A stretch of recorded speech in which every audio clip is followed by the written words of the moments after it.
Hey, so we just came up with this thing called the bullshit index. It's an index that's gonna show us how much bullshit is in whatever subject we apply it to. And to help us achieve that, we came up with two very simple indicators, a fact indicator and an opinion indicator. As their name suggests, the fact indicator is gonna light or blink or show up whenever we are citing a fact or a truth. And every time we are saying an opinion or suggesting an opinion, the opinion indicator is going to show up. Very simple, very straightforward, but hopefully will help us distinguish between fact and opinion. Why is this important? It is important because nowadays it seems like a lot of people are confusing facts and opinions, and this is creating a lot of issues all over the world, not limited to COVID, vaccination, and obviously, as the time of recording this, the Russia-Ukraine invasion. So let's apply our indicator and our index on these kind of subjects, and let's see what happens. Drew Griffin, thank you very much. I'm going to bring in now CNN's global affairs analyst, Susan Glasser. Susan, hello to you. Wow, stunning. This level of wealth is really staggering here. Has Putin made himself a czar? You know, that always was the framework, improbably enough, for this former KGB lieutenant colonel who was hanging a portrait of Peter the Great in his office, his modest office as deputy mayor of St. Petersburg in the 1990s. Grew up in the sort of post-war Leningrad with the crumbling palaces of the czars around him, and now you see the grotesque, enormous wealth that Navalny investigation from last year cited in the report. It's really extraordinary, the level of detail that they were able to turn up just about this particular over-the-top gotcha is a crazy word for something so big and grotesque.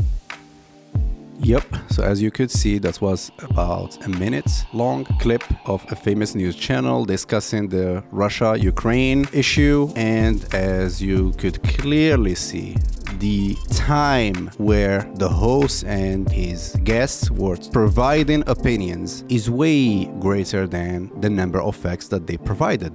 And one might think, what is wrong with this scenario? These are two adults providing their candid points of view about a world-class issue, and they're doing it on a public platform, and whoever is listening, they have the freedom and choice to believe or disbelieve whatever they're hearing, except for the fact that these two are not some random people talking or chatting around a watering hole in their office or in a coffee shop. These two are highly trained professionals, highly paid individuals who work for a corporation, and they do that for a salary. And when the way they're talking about an issue or issues, they know exactly how that would be perceived by the majority of people who are listening to their program. The second thing is that this is not a public platform. This is a giant channel, which is part of some other giant corporate, which is not doing this for the benefit of the population, even though they can claim so, and they will claim so, and they do claim so. The fact remains that this is a corporation which has to make money, and they do make money out of advertisements and out of other venues that are too complicated to address in such a short video. And no matter how much they can claim that they are just reporting the news, we all know that this is not news reporting, because there is a big difference between reporting the news and commenting on the news. Commenting on the news is exactly what's happening in here. But the problem, again, is that this channel is a news channel. Their name or their brand name, because at the end of the day, this is a brand. Their brand name is associated with news breaking, with broadcasting news.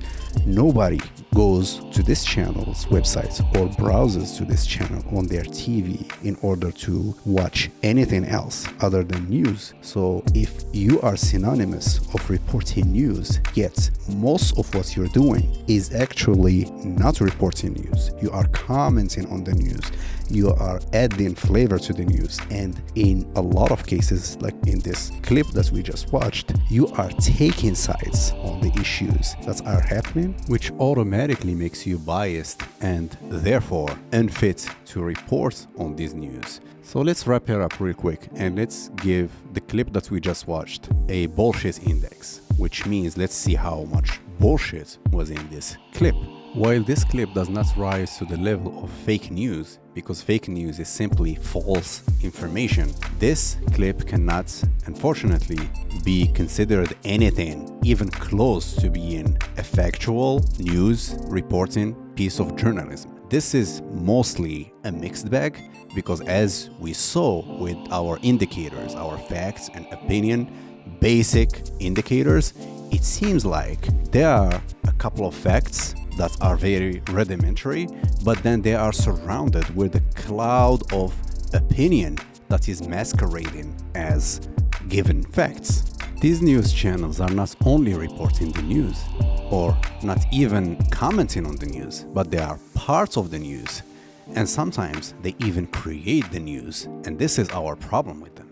So if you have been following so far, you would have noticed that this channel is not about conspiracy theory. This channel is about something much more fundamental to the way the general population perceives the news and how easy it is for news channels to confuse people with what is fact and what is opinion and passing opinions as facts. In our next project, we're going to showcase more interesting cases where corporate news channels are claiming to report the news, while in fact they are actually part of the news. They are making the news. Stay tuned.